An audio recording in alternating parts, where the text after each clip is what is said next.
A paz do Senhor para a amada igreja. Amém. Graças a Deus por essa oportunidade de estarmos aqui, louvando, bendizendo ao nome daquele que vive e reina para todo sempre.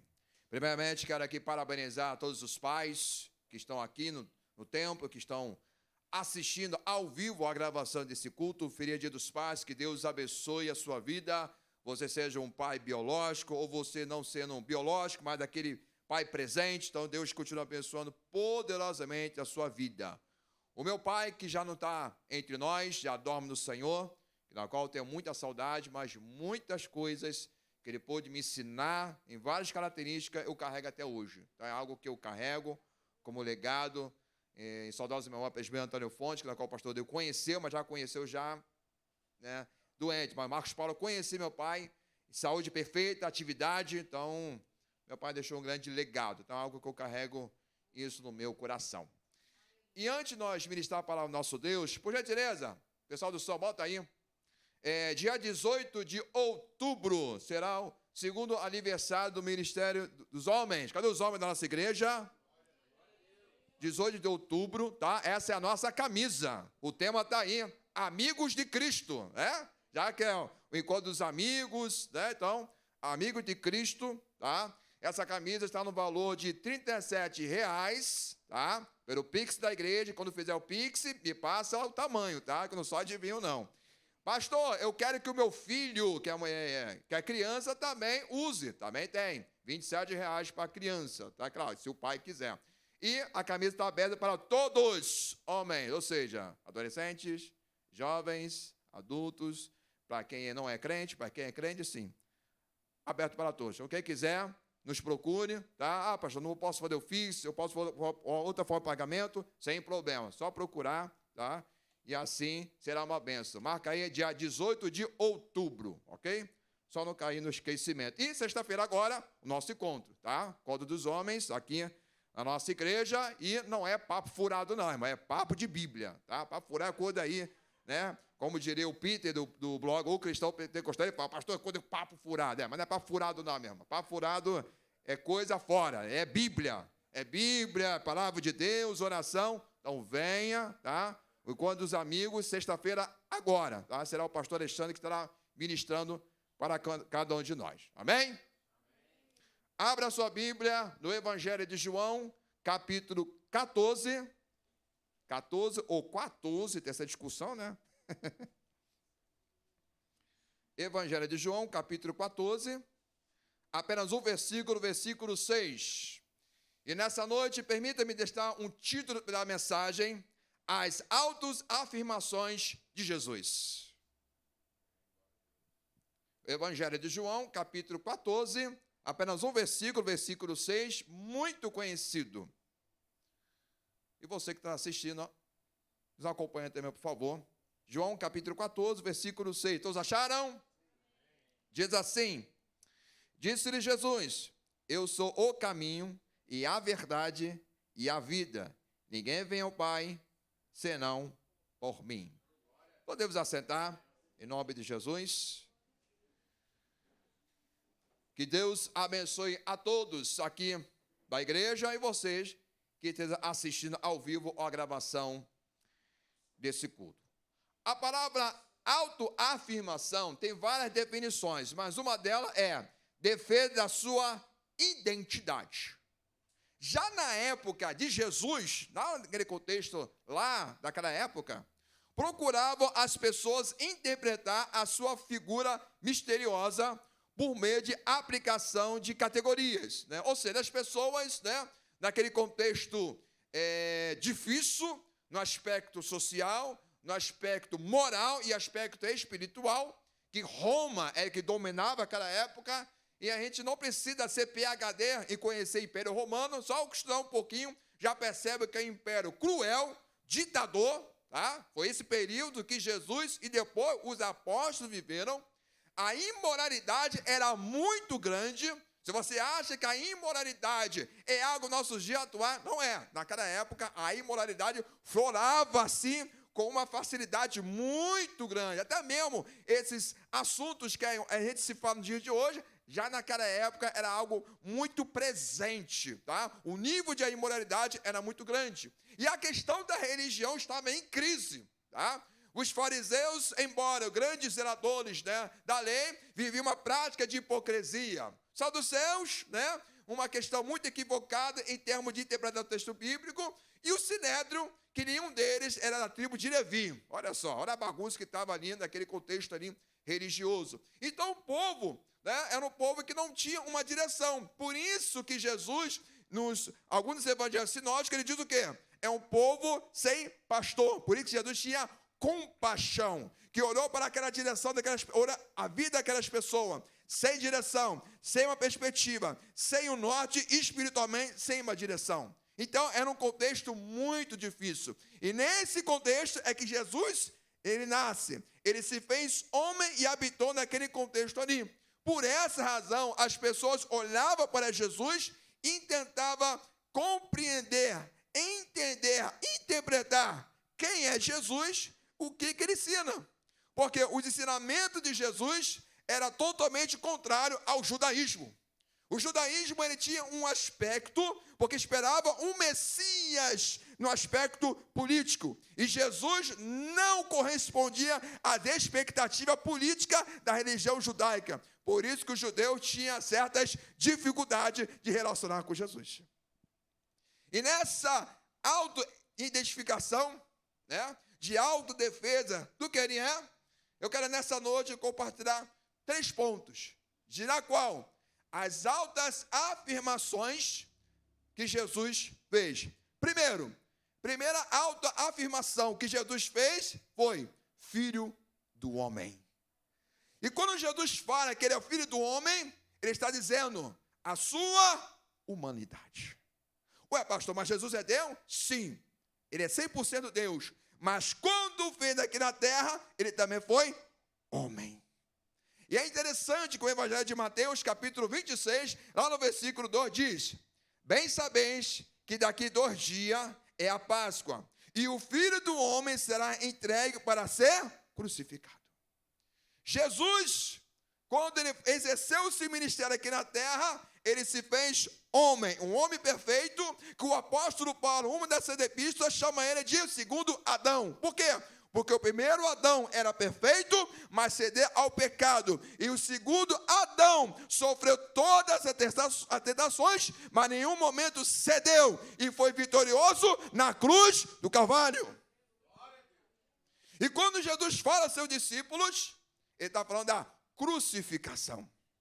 Então Jesus, para ir para a cruz, porque esse foi o destino de Jesus, morrer para nossos pecados, morrer para a humanidade. Para o quê? Para haver remissão do pecado. Porque da mesma forma, lá no Antigo Testamento, quando as pessoas ofereciam ao sumo sacerdote sacrifícios para a expiação do pecado, agora Jesus, o sacrifício perfeito, que não tampa, mas sim nos limpa de todo o pecado e nos transforma, mas era necessário ser como homem para sofrer na cruz. Então, quando Jesus fala que ele é o filho do homem, nesse versículo está falando de sofrimento. Ou seja, era uma contradição ao pensamento também romano. Porque romano pensa que conquista não há sofrimento. Mas no caso, Cristo se fez homem, habitou entre nós, porque o seu destino era cruz, sofrimento. Para quê? Oferecer para nós, pecadores, decaídos, o quê? Mediante a sua graça, perdão, transformação, purificação dos nossos pecados. Para quê? Para que hoje, como igreja do Senhor, podemos dizer, somos mais alvos do que a neve, somos transformados, salvos pela graça de Deus. Por quê? Ele se fez homem, ele foi crucificado, sofreu, para que nós, a humanidade, alcançasse perdão, justificação, santificação e filiação a ele como filhos de Deus. No Evangelho de Mateus, capítulo 25, versículo 31, diz assim: e quando o Filho do Homem vier em glória, e todos os santos anjos com ele, então se assentará no trono da sua glória. Agora Jesus, reafirmando que ele é o Filho do homem, mas o Filho do homem virá com os seus santos anjos e assentará no trono. Isso aqui é um aspecto escatológico. Reafirmando a sua humanidade, que ele se fez homem, habitou entre nós. Mas esse mesmo Filho do homem virá com seus anjos, se sentará no trono, no aspecto escatológico. Irmãos, as pessoas lá fora, por mais que ofereçam palavras de esperança, é uma forma parcial. Elas não têm certeza. Aliás, nenhum de nós temos certezas. Podemos ter planos, podemos ter certeza no aspecto de convicção, mas certeza que irá acontecer, só Deus. E Jesus, sendo Filho de Deus, Jesus também se fez homem. Ele falou que o Filho do homem, ele que se fez homem, que foi crucificado, mas um dia virá em glória com seus anjos. Ou seja, ele, o Filho do homem, que também é Rei dos reis, Senhor dos senhores. Sabe o que é isso, irmãos? É oferecendo para nós a verdadeira esperança. Esse mundo lá fora, que avança para o pecado e vai continuar avançando no pecado, esse mundo que avança da imoralidade, esse mundo que está mergulhado na pluralidade de outros tipos de conceitos, vai continuar avançando porque eles não têm a verdadeira esperança. Mas nós, como igreja, sabemos a quem esperar. Nós, como igreja, sabemos a quem confiar. Nós, como igreja, sabemos e aguardamos o arrebatamento da igreja. Nós da igreja sabemos que a vida após morte estaremos com Ele na eternidade. Quem é? Jesus, Ele que é o Rei da glória, Ele que é o Senhor e garantiu essa esperança para nós.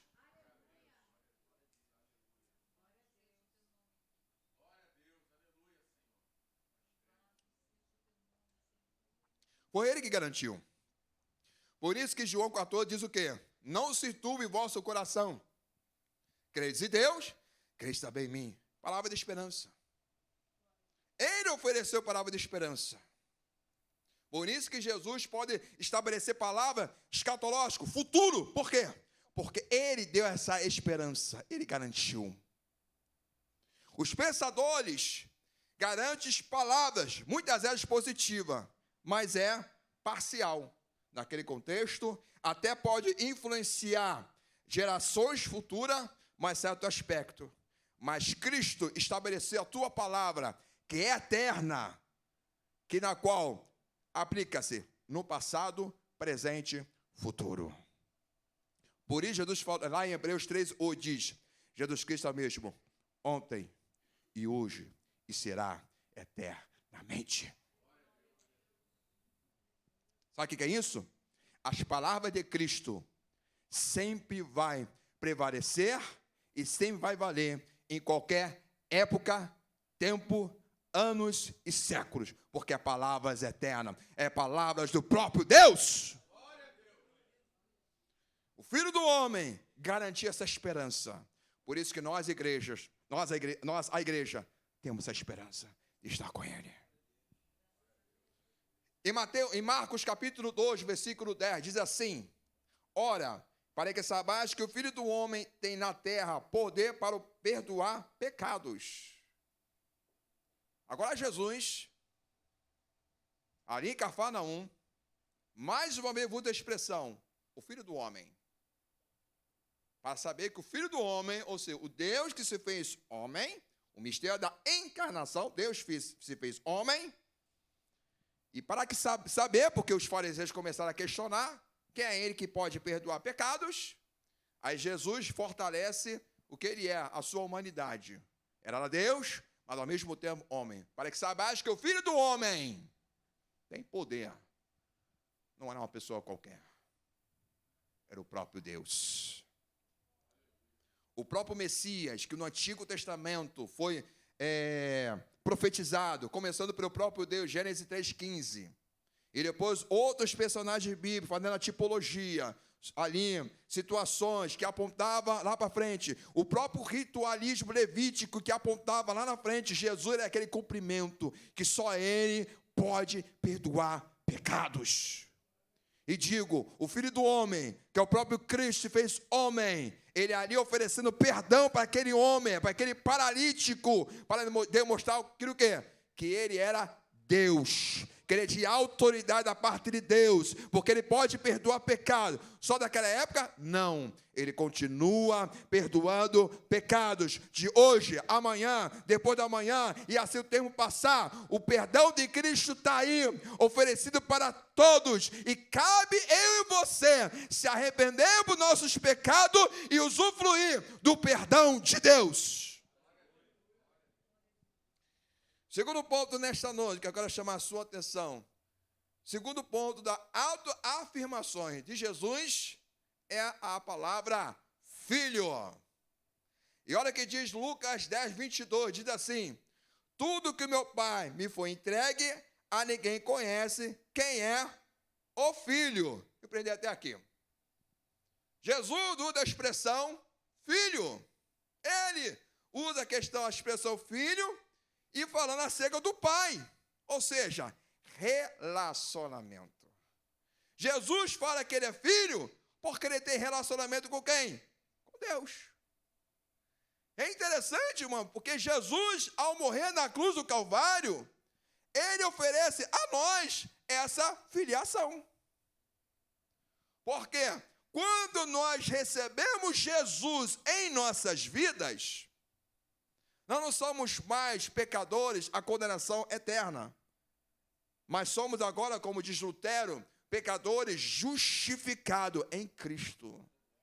E aí Paulo fala em Romanos capítulo 5, a justificação pela fé, ou seja, você foi justificado, porque Jesus assume a nossa culpa, assume nosso pecado, e agora muda de posição, é uma questão jurídica, ou seja, você era réu, condenado, mas Jesus, ele assume a sua culpa, agora você não é mais condenado, agora você foi justificado, agora você é um justo, porque está em Cristo, e em Cristo Jesus nós somos também filhos de Deus.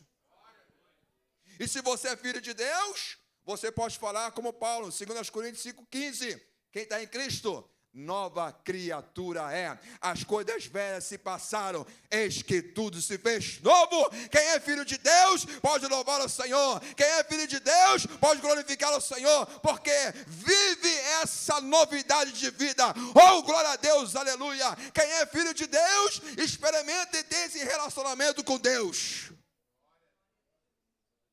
Quem é filho tem relacionamento com o Pai. Não existe. A pessoa diz que é pai, mas não tem intimidade com o seu filho. E vice-versa. Isso não existe. Eu tenho que ter proximidade com meu filho Caleb. E Caleb tem que ter a proximidade comigo. Uma confiança, uma esperança. Né? Isso é uma questão básica entre pai e filho. Qualquer pai tem que ter o seu filho e o filho também com o pai. E Jesus, quando ele fala a questão do filho, ele fala de relacionamento. E nele, que ele é a salvação, ele oferece relacionamento para nós, igreja.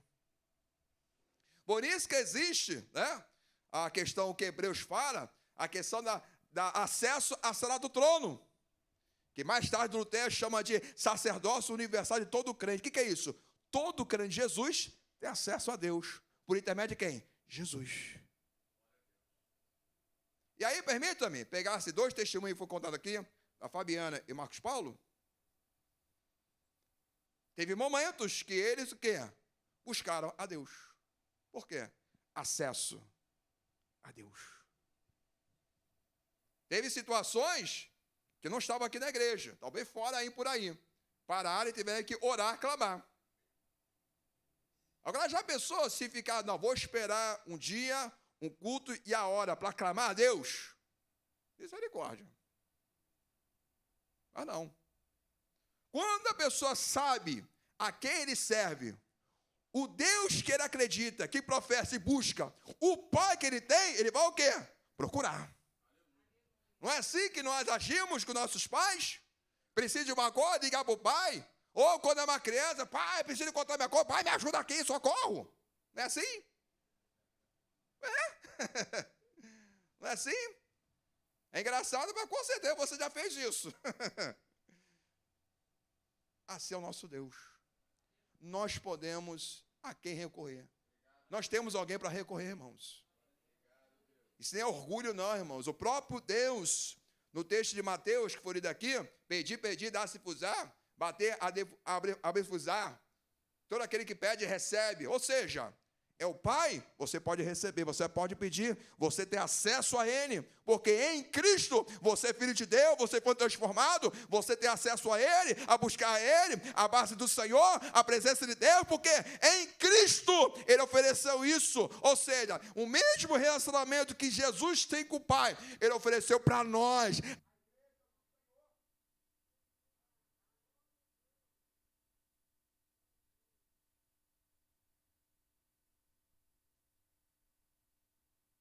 Som, opa, é tudo ao vivo, isso acontece. Então esse relacionamento a igreja tem com Deus. Esse relacionamento de intimidade, comunhão, nós temos. Por isso, nós estamos aqui. Aqui não é apenas um momento social de encontro, não. Aqui é um momento de comunhão com os irmãos, mas comunhão com Deus. E essa atmosfera de comunhão com Deus, nós carregamos em nosso dia a dia, o quê? A presença de Deus. Por isso que João, capítulo 3, versículo 16, diz assim: porque Deus amou o mundo de tal maneira que deu o seu Filho unigênito, para que todo aquele que nele crer não pereça, mas tenha vida eterna. Ou seja, Jesus ali se apresentando como Filho de Deus, que iria morrer por nós. Salvação. Irmãos, ninguém é salvo porque é bonitinho. Não. Ninguém é salvo porque é queridinho. Não. Isso não existe. Porque a Bíblia fala que somos pecadores. Romanos 3, 23. Todos pecaram, estão destituídos da glória de Deus. Sabe o que é isso? Desde a humanidade lá de um Éden, herdamos a natureza pecaminosa. Somos pecadores por natureza. Não é você se torna pecador, não. Você já nasce pecador, porque você já herdou essa natureza pecaminosa. É a mesma coisa quando alguém tem uma dívida, e essa dívida está passando por anos de gestão da empresa, a pessoa assume aquele cargo, mas assume aquela herança, a herança passada, a herança maldita, podemos dizer assim. Assim é o pecado. Nós já herdamos essa natureza pecaminosa lá no Éden.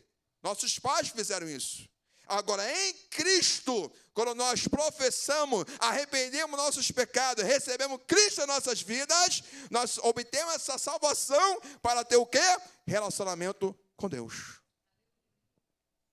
Por isso que é pela graça, favor imerecido. Enquanto o segmento herético diz, você é bom, você é máximo, você pode, você é o cara, você é capaz. Mensagem de Cristo: tu é pecador, tu precisa da graça de Deus. Se não tem Jesus, condenação eterna. Arrepende dos seus pecados, porque a graça de Deus está sobre a sua vida. Arrepende dos seus pecados, porque Deus te ama, mas quer transformar a sua vida. Mensagem de Cristo é isso. Se não é isso, não é mensagem de Cristo. Porque Cristo morreu por causa dos nossos pecados. Porque Jesus morreu por nós, por nossos pecados. Porque Jesus tem que se oferecer. Porque era o sacrifício perfeito. Por isso, quando Jesus se apresentou a João Batista, João capítulo 1, o que Jesus falou? E João falou o quê? Eis o Cordeiro de Deus que tira o pecado do mundo. Eu quero dizer para você, não importa as suas falhas, seus pecados que você cometeu e que você vai cometer. Que isso, pastor? Estou sendo realista. Você está vivo? Vai cometer erros. Pastor, que isso, pastor? Está me dando pressão? Não é pressão, não. Estou sendo realista, estou falando. Você vai cometer erros? Vai. Está vivo? Quem comete erro é humano. Não é parede, não é copo, não é água, não é poste. É ser humano. Mas não importa quais sejam. Não estou aqui também justificando. Meu irmão, peca a voltar, vai. Não estou falando isso. Eu estou falando que, seja qual for a razão, o motivo dos seus erros, dos seus pecados, mas que você não quer viver nessa prática, saiba que há um Deus que perdoa os nossos pecados e nos limpa, porque Ele veio na cruz para isso, perdoar os nossos pecados para trazer transformação, vida em nós. Por isso que Jesus fala que Ele é filho, porque Ele morreu por nossos pecados. João capítulo 1, versículo 18 diz o seguinte: Deus nunca foi visto por ninguém. O Filho unigênito que está no seio do Pai, esse se fez conhecer. Ou seja, ninguém nunca viu Deus. Ninguém nunca viu Deus. Deus tem o quê? Um bocão? Deus não tem. Primeiro que Deus é espírito, já começa por aí. Né? Se Deus é espírito, é algo fora da realidade humana. Ou seja, aqui na tribuna, aqui no púlpito, estou vendo aqui. É algo material. Estou vendo aqui o copo, estou vendo algo material. Mas quando a Bíblia fala que Deus é espírito, é algo sobrenatural, transcendental. Então não vejo. Então como é que eu vou ver Deus? Mas Jesus se fez homem, habitou entre nós. Então foi visto. E aí é uma prova da sua divindade. Que Ele também é Deus. Por isso Jesus falou certa vez, falou o seguinte: eu e o Pai somos um. Por quê? Se o pai era fazendeiro, automaticamente o filho mais velho, né, ou o único filho, tinha a mesma autoridade. Quando era rei, o filho do rei, que era um príncipe, tinha autoridade. Quando Jesus fala, eu e o Pai somos um, ele está falando o seguinte: o Deus Pai, Ele é Deus, eu também sou Deus. Aí o pessoal ficou doido. Se Jesus aí ficou doido. Mas por quê? Porque Ele é Deus. Ele é Deus. Por isso nós adoramos Pai, Filho, o Espírito Santo. Quando Isaías teve aquela visão maravilhosa, né? Lá em capítulo 6, Isaías, dos serafins, dizendo: Santo, Santo, Santo. Cada expressão de santo era Deus Pai, Santo, Deus Filho, Santo, Deus Espírito Santo. Jesus se foi visto porque Ele é Deus. E precisamos falar disso sim. Sabe por quê? Há segmentos que negam a divindade de Jesus. Que nega que Jesus é apenas um médio que alcançou um nível. Não, Jesus é Deus. Jesus não é médium, Jesus não é o semideus, não. Jesus é Deus, se fez homem e habitou entre nós, enviado por Deus Pai, por nossos pecados, e por isso que Ele é Senhor. Por quê? Ele morreu nossos pecados, em concordância ao Pai e concordância ao Espírito Santo. Então, Ele é Deus. Terceiro ponto nesta noite, quero chamar a sua atenção. Terceiro ponto de uma das autoafirmações que Jesus fez é a expressão eu sou. João capítulo 8, versículo 23 diz o seguinte: e disse-lhe, vós sois de baixo, eu sou de cima. Vós sois deste mundo, eu não sou desse mundo. Olha o que Jesus fala, né, pastora? Jesus falou o quê? Vós sois de baixo, mas eu sou de cima. Vós sois desse mundo, eu não sou desse mundo. Jesus está falando, sabe o quê? Da cosmovisão do reino. A cosmovisão significa uma visão de uma realidade. Hoje, irmão, nós estamos vivendo essa pluralidade, cada um tem a cosmovisão. Você vai se você pesquisar a visão de uma esquerda progressista, eles têm uma cosmovisão problemática e outras palavras dessa natureza, que nem condiz com nossos princípios. Se você se você pesquisar uma cosmovisão de outros tipos de visões que existem, também são problemáticas. Mas Jesus, quando estava falando para aqueles homens daquela época, falou o seguinte: vós sois de baixo, ou seja, a cosmovisão de você é dessa realidade aqui, que perece pecador limitado, mas a minha cosmovisão é diferente, porque não sou deste mundo. E Jesus falou que eu sou de cima. E o judeu ficou, o que é isso? Nós somos filhos de Abraão, vocês são dessa terra, vocês são pecadores. Eu sou de cima. E olha que coisa interessante, essa expressão, eu sou, é uma expressão que no Antigo Testamento Deus apresenta a Moisés. Quando Deus apresenta a Moisés aquela sarça ardente, uma forma para atrair a atenção de Moisés, ali no deserto, qual foi a forma que Deus apresenta a Moisés? Eu sou o Senhor, o Deus de seus pais, o Deus de Abraão, o Deus de Isaac, o Deus de Jacó. E aí começa todo aquele diálogo. E quando Moisés fala, Senhor, se perguntar o seu nome, o que direi? O Senhor responde, diga a eles que eu sou, te enviei. Aí agora, séculos depois, séculos, Jesus fala, eu sou de cima. Porque Ele é Deus. O nosso Deus trino, Pai, Filho e Espírito Santo, Trindade Santa, maravilhosa, que nós adoramos, reverenciamos. Jesus pode falar, eu sou de cima, porque tinha uma cosmovisão. Amados, quantas pessoas, irmãos nossos, estão se perdendo, estão iludidas por esse mundo, iludidas pelo pecado, iludidas por achismo. Mundo gospel, misericórdia. Iludidos. Mas Jesus falou, eu sou de cima. Eu sou de cima. Ou seja, não compactua com isso. Eu não compactuo, porque o mundo já não malia, o bugo é do diabo. Eu não compactuo com isso. Meu reino é de cima, porque eu sou de cima.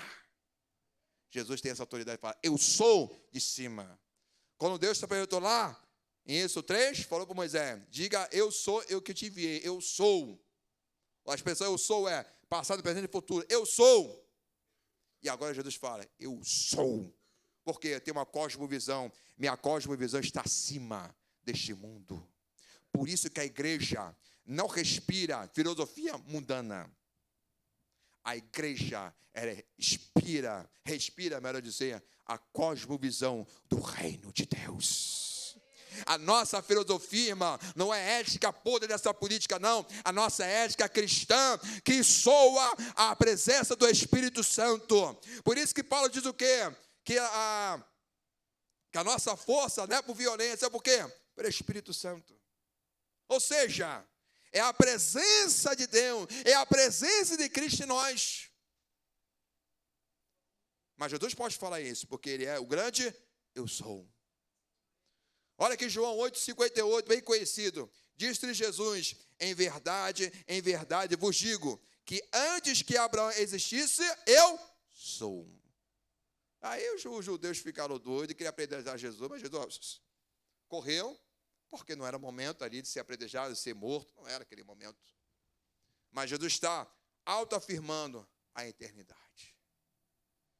Ou seja, a forma como Deus se apresentou a Abraão, agora ele falando ali, antes que Abraão existisse, eu sou, eternidade. E sabe o que é algo maravilhoso, irmãos?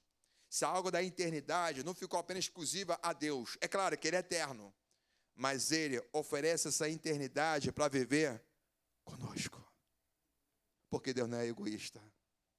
Ou seja, Jesus ofereceu uma eternidade para nós, para que nós que cremos, nós que servimos ao Senhor, passasse a eternidade com Ele. Ele pode falar isso. Por isso, irmão, palavras de pensadores são válidas, mas de Cristo vai além do que isso. São palavras que transformam, mente e corações. Palavras de pensadores, frases de pensadores, transformam um aspecto intelectual e até comportamental. Transforma mesmo, tá? Mas Cristo transforma mente, coração, caráter e te dá uma nova perspectiva de vida. Por isso ele pode falar, eu sou. Antes que Abraão existisse, eu sou, porque sou eterno. Antes de existisse o mundo, Trindade Santa já existia. Ele está falando isso, antes da eternidade eu já estava com o Pai. Sou eterno. Ou seja, vocês vão morrer, mas estou aqui.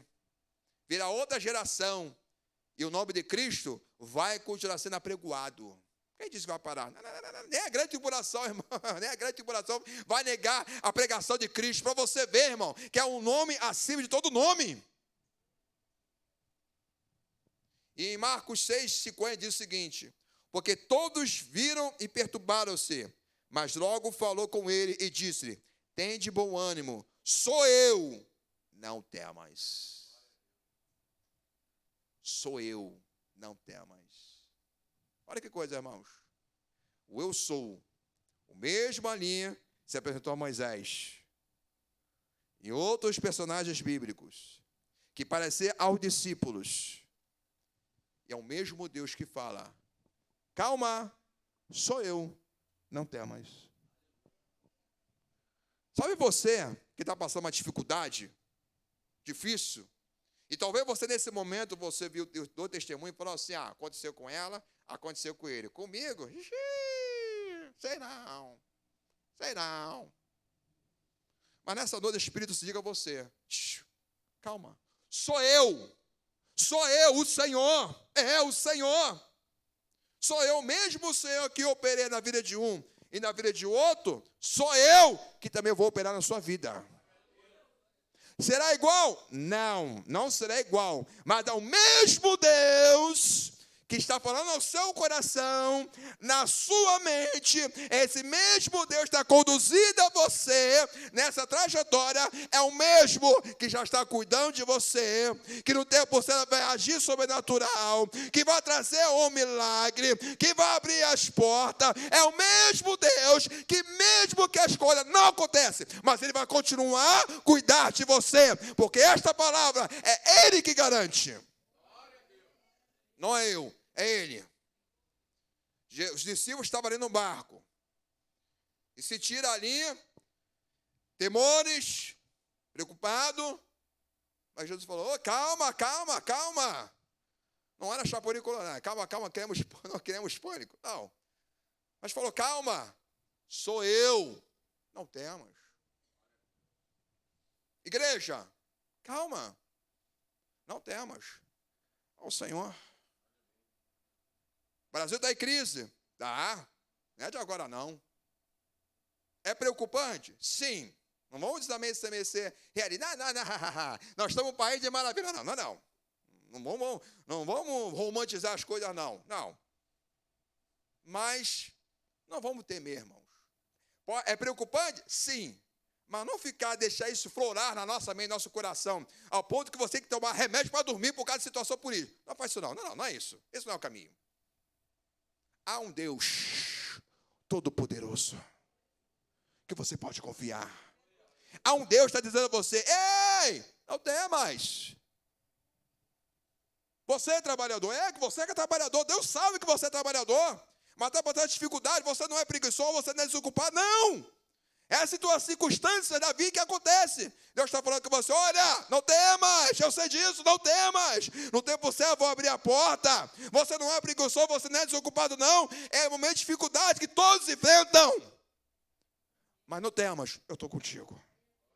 Eu te garanto, eu te dar segurança a você. Eu vou agir a favor da sua vida. É o mesmo Deus, irmãos. Os homens podem falar, mas quando não se cumprir. Mas Ele pode falar isso, não temas. Por isso, igreja, não temas. Homens que são pais, está difícil criar os filhos, mas saiba, não temas, porque Deus é com vocês. Mulheres que são mães, é difícil cuidar de filhos, sim, mas não temas, o Senhor é com vocês. Jovens adolescentes que talvez não está dando uma expectativa, ei, não temas, Deus é com vocês, não temas, olha para Cristo, Jesus pode dar uma garantia, um futuro de bênção, de vitória, não olha para a dificuldade, mas olha para Cristo. Ei, igreja, não olha para a dificuldade, mas olhe para Cristo, o Senhor e Salvador das nossas vidas, o cabeça da igreja e o Salvador das nossas vidas. Vamos colocar de pé em nome de Jesus.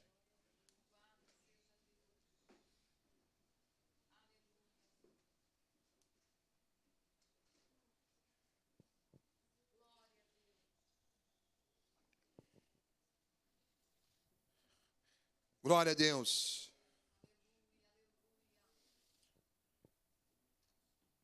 Glória a Deus. Nessa noite eu quero fazer um convite especial aqui. Não é um convite de casamento, não é um convite de aniversário, mas um convite que supera todos os outros convites. Receber Jesus. Nessa noite eu faço esse convite aqui. Alguém para Jesus nesta noite? Alguém que queira entregar a sua vida para Jesus?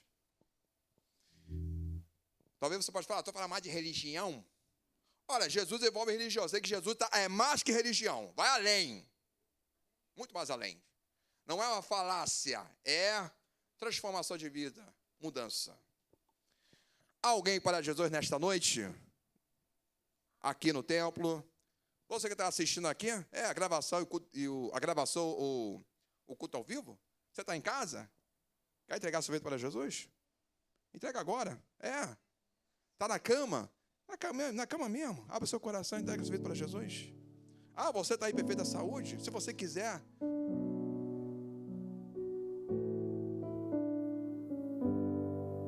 Obrigado. Se você quiser dobrar seu joelho, ou em pé mesmo, sentado, mas quer entregar sua vida para Jesus? Faça agora, em nome de Jesus. Alguém para Jesus nesta noite? Alguém para Jesus? O estado pode entoar louvores ao Senhor, e a oportunidade que está aberta aqui, vai entregar sua vida para Jesus, ou voltar na casa do Pai. Aleluia! Aproveita essa oportunidade. Desperdiça não.